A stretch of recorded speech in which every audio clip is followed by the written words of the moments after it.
Stories told about a young girl who was visiting her grandparents, and there was a man there that was an artist, and he had a large block of marble there.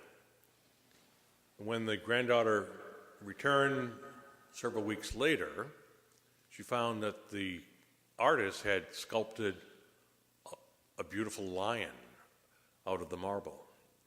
And the girl said to the artist, "How did you know that there was a lion in there?" Some people are gifted and they can sculpt things out of marble. Others, like myself, could not do it. The second reading today encourages us to think about not being an artist, but about the spiritual gifts that we have been given. Paul had visited the city of Corinth and had converted many of the people there.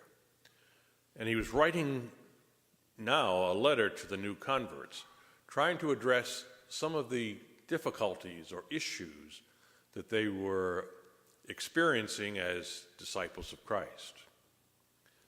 Apparently, one of the problems that the people in Corinth had was a certain jealousy about the gifts that they had been given. Some thought they were better than others because of the gifts that they had received.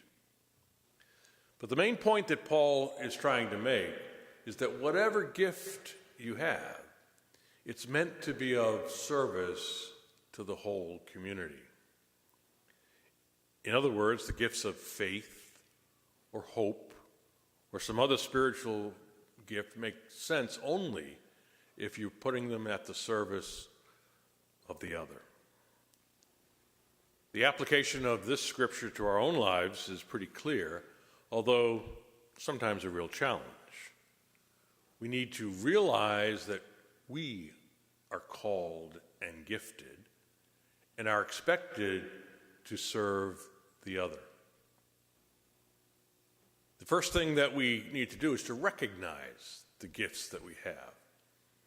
It's something akin to the discovery process we all go through as we grow up to find out, am I musically inclined or not? Am I athletic or not?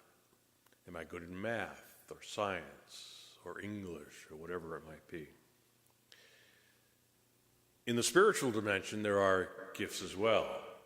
And the most basic gift is the gift of faith, the ability to believe. If you've ever spoken to a person who does not have the gift of faith, you know how precious that ability or gift is.